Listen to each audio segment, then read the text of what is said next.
सुदशरथ अजिर बिहारी। स्वागत मित्रों, आज मैं आप सभी के लिए एक प्यारा सा पवित्र छंद लेकर के आई हूँ जो आप सभी के दिमाग पर रचा बसा हुआ है। रामचरितमानस में हमने चौपाई छंद सुना है। धीरे धीरे करते करते आप देखिए कि चौपाई छंद के बाद आप चौपाई छंद में आ गए हैं। जिसको हमने सुना था उसको अब हम लिखने जा रहे हैं। तो वो चौपाई छंद है क्या चीज, उनको हम किस तरीके से मात्राओं पर बिठाएं और उसको एक नया रूप दें। इसके लिए आओ हम चौपाई छंद के बारे में जानकारी लें। चौपाई छंद 16 मात्रा का छंद सममात्रिक छंद है। संस्कारी वर्ग भेद है 1597। पदांत आपका रहेगा 2 गुरु। कभी कभी हम अपने शब्दों का संयोजन बिगाड़ देते हैं, तो जिस लय पर हमको गाना चाहिए वहां पर हमको ऐसा महसूस होता है कि कुछ अवरोध हो रहा है। तो उसका सही तरीका हम कैसे बिठाएं शब्दों को, वो आप संयोजन को समझने की कोशिश करेंगे कि हम संयोजन कैसे बिठाएं।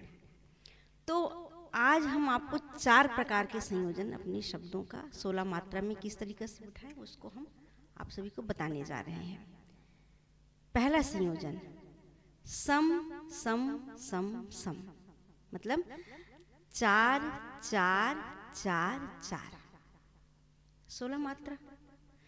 दूसरा संयोजन देखिए विषम विषम सम सम सम, मतलब 3 3 2 4 4, 16 मात्रा।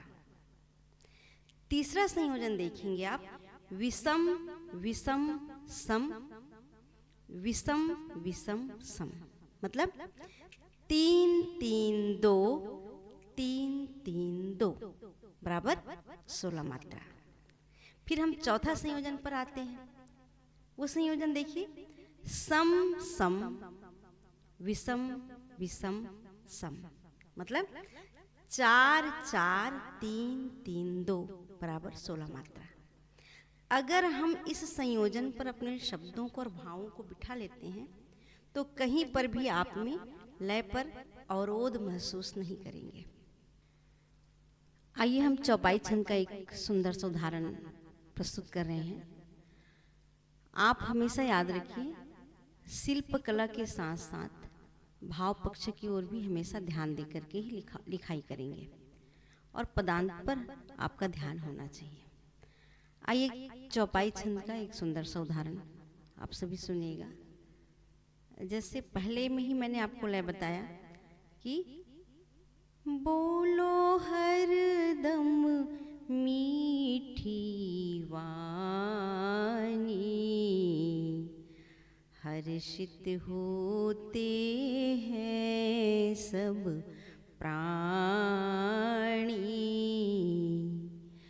रूठेंगे नाते हम जोली, छोड़ो वंदे कड़वी बोली।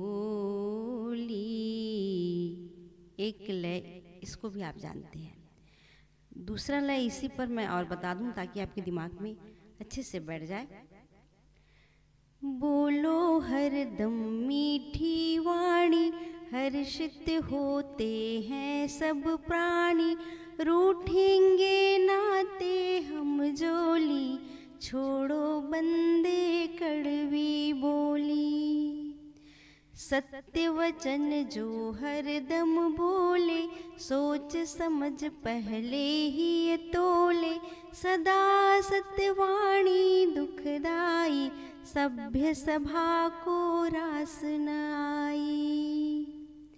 मधुर वचन ही सदा सुहाते, मनः कल्पना बैर मिटाते, गुणी जनों ने हमें सिखाया, शब्द शब्द शिव ब्रह्म समाया। मधुर वचन ही सदा सुहाते, मनः कल्पना बैर मिटाते, गुणी जनों ने हमें सिखाया, शब्द शब्द शिव ब्रह्म समाया। तो इस तरीके से ये जो मैंने उदाहरण दिया, ये आपके कान पर सुनाई देने वाले जो गीत है या चौपाई छंद है, उसको आपने सुना होगा, जो सुबह सुबह अमृत बेला ये पवित्र जो महावाक्य है वो आपके कान में सुनाई देता है। आज इस छंद पर हमने प्रवेश किया। आप इनको समझिए, लेखन की विधि जानिए और अपने भाव और अपने साहित्य क्षेत्र को छंद पर जोड़ने का प्रयास कीजिएगा। धन्यवाद, नमस्कार।